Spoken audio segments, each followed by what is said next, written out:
네, 오늘은 경제 관련 소식을 종합해서 알아보겠습니다. 오늘 11일 한국은행이 3년 만에 기준금리를 내릴지가 최대 관심인데요. 내린다면 우리 금융시장 또 부동산 시장에 어떤 영향을 미칠지 알아보겠습니다.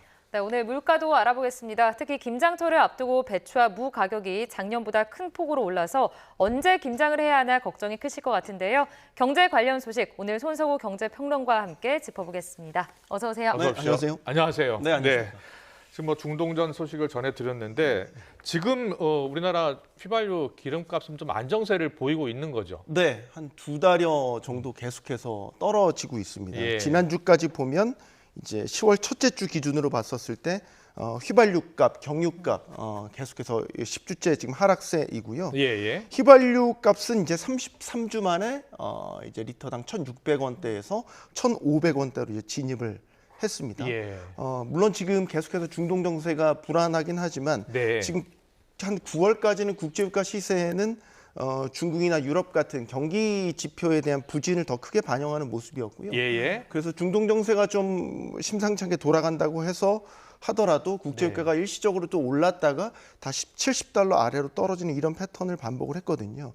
그런 영향으로 이제 국내 휘발유 값도 계속해서 안정세를 유지를 했고요. 예. 또 정부가 지난 8월에 이제 유류세도 추가로 인하 조치를 취했지 않습니까? 현재 휘발유 같은 경우는 20% 정도 할인된 가격으로 이제 소비자들에게 제공이 되고 있습니다. 뭐 이런 영향들이 계속해서 국내 뭐 휘발유 값의 안정세의 주 배경이다 이렇게 볼 수 있겠습니다. 그렇군요. 예. 네, 조금 전에도 좀 잠시 짚어주셨지만 지금 문제가 국제 유가입니다. 계속해서 지금 중동 상황이 변수로 작용하고 있고 네. 국제 유가가 아무래도 오르고 있는 상황인데 뭐 배럴당 100달러 이상 이야기도 나오고 있더라고요. 어떻습니까? 지난주에 좀 그 중동 전세가 심상치 않게 돌아갔었죠. 이란이 일단 이스라엘의 군사기지 세 곳을 이제 타격을 하면서 예. 상당히 이제 중동 정세가 다시 격화일로로 간다는 분위기가 조성이 됐고, 이런 전반적인 영향으로 인해서 뭐 우리가 흔히 보는 서부 텍사스 원유라든지 아니면 브렌트유라든지 다 70달러대 위로 급등하는 모습을 보였습니다. 네. 뭐 하루 사이에 5% 이상 오른 날도 있었거든요. 특히 이제 이런 국제 유가에 좀 기름을 끼얹은 게 조 바이든 미국 대통령의 어떻게 보면 말 실수였어요. 이스라엘이 이란으로부터 미사일 공습을 받고 이제 보복 공습을 준비하고 있다는 소식이 있었는데 정확히는 이스라엘이 이제 이란의 석유 기지를 타격할 것이다라는 전망이 있었고 여기에 대한 기자의 질문에 대해서 조 바이든 대통령이 검토 중이다, 논의 중이다라는 이제 얘기를 하면서 실질적으로 공습이 임박했다라는 이제 그 관측이 이제 우세해졌거든요. 네. 이 소식에 국제유가가 좀 급등하는 모습을 보였습니다. 상당한 파장을 일으켰고 뒤늦게 바이든 대통령이 뭐 수습에 나서기는 했지만 여전히 이스라엘의 이란에 대한 이제 공습 가능성 이 부분을 두고 국제유가는 현재 75달러 위대로 계속해서 고공행진하고 있는 그런 모습입니다. 그렇군요. 예. 우리나라 휘발유 값이 안정세를 보이고 있긴 하지만 국제 유가가 더 오른다면 우리나라 휘발유 값도 오를 텐데요. 네. 최근에 발표된 우리나라 물가 상승률이 1%대로 떨어졌잖아요. 네. 근데 국제 유가가 계속 오르면 이 물가도 다시 오르는 거 아닐까요? 그럴 가능성이 있죠. 물론 시차를 두고 이제 우리나라 이제 에너지 가격에도 반영이 되겠지만 보통 3-4개월 정도 시차를 두고 반영된다라고 보거든요. 그러니까 지금의 어떤 중동 정세의 위기감, 지정학적 리스크가 얼마나 장기화될 것인지 이 부분이 관건이 될 것 같습니다. 예. 지금 예상은 이제 이스라엘이 어떤 식으로든 보복 공습에 나설 가능성이 높고 말씀드린 대로 만약에 이란의 석유 기지 타격을 가하게 된다면 상당히 심각해질 수 있죠.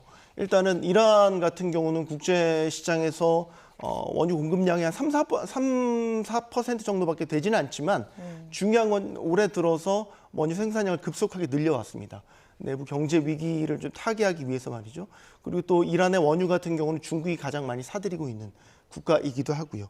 이런 상황에서 만약에 이란의 석유 기지가 공급을 받는다면 국제유가는 치솟을 수 있고 또 하나 이란이 다시 한번 그 비례적인 보복에 나서게 돼서 예를 들어서 호르무즈 해협 같은 곳을 다시 차단하게 된다면 이 호르무즈 해협 같은 경우는 세계 원유 그 이동의 한 30~40%가 이곳을 통해서 이동하고 있기 때문에 예.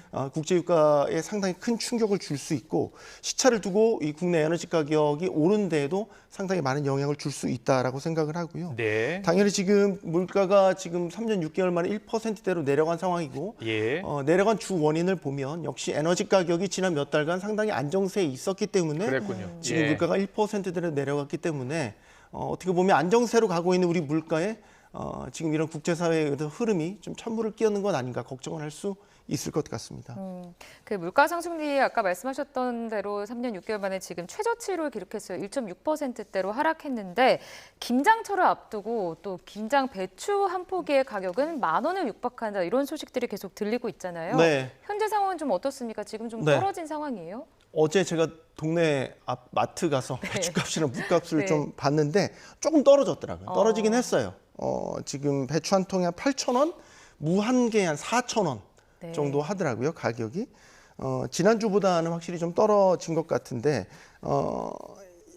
이거는 이제 최근에 이제 중국산 배추 수입도 있었고요. 네. 최근에 날씨가 좀 서늘해졌지 않습니까? 예. 그래서 생육이 좀 다소 개선이 되면서 아. 공급이 좀 개선이 됐고 이에 따라서 가격이 좀 떨어진 것으로 보고 있는데 역시 그렇지만 전년과 평년 대비로는 여전히 비싼 수준입니다. 네. 배추값은 뭐 1년 전보다 여전히 26% 비싸고요. 평년 수준과 최근 한 3~4년간의 평균 가격과 비교를 해보면 역시 50% 이상 지금 비싼 가격을 유지를 하고 있죠. 지금 10월, 그러니까 이달에도 배추가 과연 계속해서 비싼 수준일 것인가, 좀 떨어질 것인가. 최근에 한국농촌경제연구원이 10월 배추값에 대한 어떤 그 전망 보고서를 발간했는데요. 이달 배추 도매 가격 기준 10kg 기준으로 15,000원, 1년 전보다 38.4% 상승할 것으로 전망을 했습니다. 물론 9월 가격에 비해서는 한 40%가량 낮지만 여전히 평년 가격과 비교를 하면 역시 40% 정도 비싼 수준입니다. 다만 이달 중순 이후에 이른바 가을 배추가 출하되면서 가격이 점차 하락할 것으로 내다봤고요. 김장 재료인 무 가격도 비슷한 수준으로 평년 수준에 비해서 여전히 높은 수준이지만 이달 중순 이후에는 역시 중고랭지 지역에서 무가 본격적으로 출하가 되면 가격이 떨어질 것으로 예상이 되고요. 과일값은 좀 기조적으로 떨어질 것으로 지금 예상을 했습니다. 네. 사과는 30% 안팎, 배는 25% 안팎으로 하락할 것으로 예상을 했습니다. 그렇군요. 그래서 정부가 김장 시기를 좀 늦춰달라고 당부한 겁니까? 그렇죠. 예. 아무래도 이제 말씀드린 대로 11월부터 가을 배추가 본격적으로 나오게 되면 네. 이제 그때부터 김장 준비를 하시는 분들한테는 지금의 가격보다는 확실히 그 김장 비용 부담을 좀 덜 수 있죠.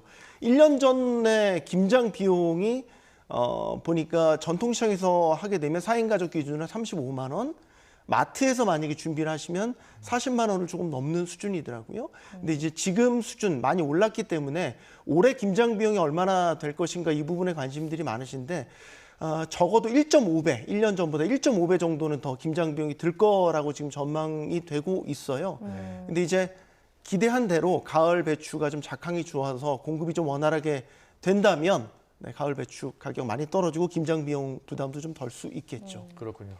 저희가 지금 배추값이랑 무값 이렇게 좀 김장 재료 관련해서 좀 짚어봤는데 네. 대체적으로 좀 봤을 때 물가 상승률이 좀 안정화됐는데 체감 경기는 글쎄 잘 모르겠어요. 물가가 아직까지 높다 이렇게 느끼는 분들도 굉장히 많을 것 같거든요. 네. 좀 어떻게 해석을 해야 될까요? 아마 이번 주에 이제 소비자 물가 9월 소비자 물가가 발표됐고 물가가 1%대로 떨어졌다라는 말씀을 들으셨을 때 아마 동의하시는 분들이 거의 없을 겁니다. 네. 예, 여전히 높다라고 느끼는 거죠. 그러니까 우리가 물가 상승률을 지금 화면에 나오지만 측정을 한다, 몇 퍼센트 올랐다라고 얘기하는 건 보통은 1년 전과 비교해서 얼마 올랐다. 네. 이런 식으로 생각을 하는 거잖아요. 그런데 이제 물가가 워낙 많이 올랐던 기간이 거의 3년, 4년 가까이 이 고물가 기간이 이제 지속됐고 그동안 누적된 물가 상승분을 고려하게 된다면 사람들은 이미 물가가 많이 오른 상태라고 생각을 하기 때문에 물가가 떨어졌다라는 점을 쉽게 체감하지 못하게 되죠. 예를 들어서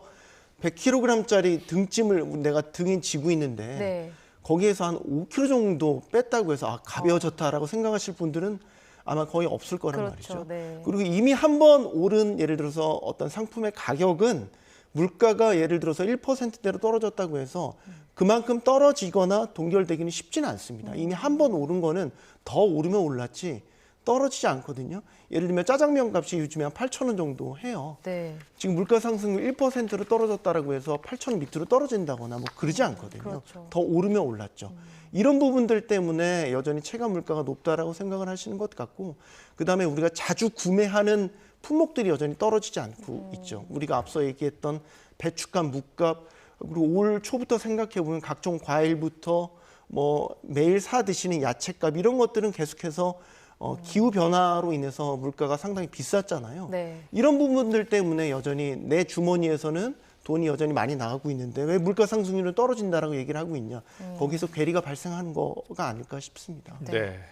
자, 물가가 이렇게 좀 안정세를 찾으면 그동안 한국은행이 금리를 내리기 어려웠던 게 물가가 높았기 때문이잖아요. 네. 이제 물가가 이제 하락 1%대로 안정세를 찾는다면 금리를 하락할지 여부가 최대 관심인데 11일 날 금통위가 금리를 결정한다면서요. 네, 어떻게 그렇습니다. 될 것 같아요? 지금 전반적인 분위기는 예. 최근에 급변해서 내릴 것 같다라고 보는 시각이 좀 더 우세합니다. 그렇군요. 네, 그러면 예. 이제 현재 기준금리 3.5%에서 만약에 0.25% 포인트의 기준금리를 이제 인하를 하는 결정을 내릴 수 있고, 만약에 인하를 하게 된다면 예. 우리가 2021년 8월에 처음으로 이제 당시 금리를 올리면서 긴축으로 들어섰거든요. 예, 통화 예. 정책이. 예. 그러면 3년 2개월 만에 다시 긴축 기조에서 완화로 금리 방향을 전환을 하게 되는 결정을 하게 됩니다. 예. 왜 그러면 최근에 분위기가 급변하게 됐냐? 예, 예. 앞서 말씀드렸던 통화 정책의 제일 목표는 물가 안정입니다. 근데 이제 물가가 올해 하반기 들어서 기조적으로 안정되는 추세를 보였죠. 그렇군요. 기아 지난달 물가가 이제 1%대로 떨어졌습니다. 예. 한은이 통화 정책을 결정하는 데 있어서 물가 관리의 목표치는 2%로 현재 설정을 하고 있는데요. 네. 2% 밑으로 물가가 현재 떨어졌기 때문에 물가만 본다면 충분히 금리를 내릴 환경이 조성됐다라고 볼 수 있는 것이고, 마지막 남은 변수가 집값이었는데 예. 집값에 대한 걱정은 여전히 한국은행이 하고 있습니다. 네. 하고 있지만 예. 집값이 다 완전히 완정될 때까지 금리 인하 시기를 늦추게 되면 예. 지금 여기 소비라든지 투자라든지 생산이라든지 우리 내수 경기에 있어서 지금 제약 조건들이 너무나 많이 있기 때문에 그렇군요. 집값이 완전히 잡힐 때까지 금리 인하 시기를 늦춘다는 거는 현재로선 무리가 있다라고 보는 시각이 지배적인 거고, 예. 최근에 이와 관련해서 정부와 한은 간 어느 정도 컨센서스가 형성돼 있다라고 보는 거는 예. 이번 주에 이창용 한국은행 총재가 정부 수립 이후 처음으로 기재부를 방문했습니다. 예. 방문해서 기재부와 이른바 타운홀 미팅이라는 걸 가졌는데 네네. 그 자리에서 강조했던 게 정책 공조입니다. 정책 공조라고 한다면 예. 한국은행의 통화 정책과 재정당국의 재정 정책이 서로 조화를 이룬다라는 걸 얘기를 하는데 예. 지난달부터 재정당국이 집값을 안정시키기 위한 조치로 대출 규제를 본격화하기 시작했죠. 예. 네, 기준금리 이거는 인하를 준비하기 위한 아. 사전 조치라고 이제 해석이 되고 있고, 예. 재정부와 한은 간 이런 정책 공조가 이루어진다라는 조성, 이 컨센서스 아래 이제는 금리를 내릴 분위기가 만들어졌다. 그 적절한 시기는 이제 이달이 될 것이다라고 보는 게 현재 시장의 관측이다. 이렇게 볼 수 있겠습니다. 예. 지금 금리 결정에 결국에는 변수로 계속해서 나오고 있는 게 또 집값이잖아요. 이 네. 집값 안정세는 좀 요즘 어떤가요? 좀 안정세로 접어들고 있는지. 네. 네, 상승세는 계속해서 이어지고 있습니다. 아, 예. 그런데 지난 시간에 이제 이 자리에서 말씀드렸지만 상승폭이 줄어들고 있다라는 말씀을 드렸는데요. 네. 지금도 계속해서 그런 추세로 가고 있습니다. 한국부동산원이 발표한 9월 마지막 주 네. 전국 아파트 매매 가격 지수 변동률을 보면 상승률이 0.02% 전주 대비 상승률을 기록을 했습니다. 예. 이거는 전주 대비 이제 상승률 폭이 이제 줄어든 것이거든요. 예. 서울도 그렇고요. 경기, 인천 전반적으로 다 마찬가지였습니다. 이렇게 되면 우리가 지금 가장 주시해서 보고 있는 서울과 수도권 지역의 집값 상승세가 조금은 추세가 둔화되고 있다. 이런 흐름이 이어지고 있다라고 볼 수 있는 것이고, 예. 특히 우리가 서울 지역에서도 주로 보고 있는 게 강남 3구가 이제 전체 서울 집값을 이끌어가고 있기 때문에 네. 서울 강남 지역만 보게 되면 강남 3구 모두 매매가 기준으로 전주 대비 다 상승폭이 줄어드는 이런 현상들을 나타내고 있습니다. 그렇군요. 왜 그럴까 보면 전반적으로 대출 규제나 그다음에 지난 7, 8월 굉장히 많이 올랐었거든요. 그러니까 네. 단기 집값이 급등했던 그 피로감들이 누적되면서 전반적인 상승률이 이제 저하되게 되고 매수 심리 자체도 좀 꺾인 것이다. 이렇게 지금 해석을 하고 있고요. 예. 이에 대해서 또 하나 보고 있는 게 대출이 지금 많이 받으면서 이 대출에서 받은 대출금이 주택시장으로 흘러 들어가고 있다라고 보고 있잖아요. 그러니까 대출 규제 여파 아까 말씀드렸잖아요. 네. 실제 지난달 전반적인 가계 대출이 그 전달에 비해서 많이 줄어든 것으로 나타났습니다. 예, 예. 그래서 지난달 전 금융권 가계 대출 증가폭을 보면 네. 5조 원대 초반으로 감소를 했거든요. 아, 근데 8월에 가계 대출 증가폭이 그 9조 8천억 원이었어요. 네. 그러니까 거의 절반 가까이 줄어드는 이런 흐름을 보였고 관건은 주담대인데 네. 주택담보대출로 받은 것들은 얼마나 줄었나 봤더니 순중 규모가 전월에 비해서 한 20% 정도 가량 줄어든 것으로 지금 집계가 됐습니다. 예. 이런 전반적인 흐름들을 보면 집값의 어떤 상승폭은 좀 현저히 줄어들고 있다 이렇게 볼 수 있겠습니다. 그렇군요. 네. 이제 저 금리 인하가 부동산 시장에 미칠 영향을 짚어봤고요. 이제 금융 시장에도 좀 영향을 미칠 텐데 특히 주식 시장 같은 경우에는 금리 인하가 호재잖아요. 네, 그런데 최근에 정치권 이슈 중에 금융투자 소득세 관련해서 논의가 활발해요. 네. 이게 내년 1월에 금투세가 그대로 시행될지 아니면 유예될지가 관심인데 전문가들은 어떻게 보고 있습니까? 네.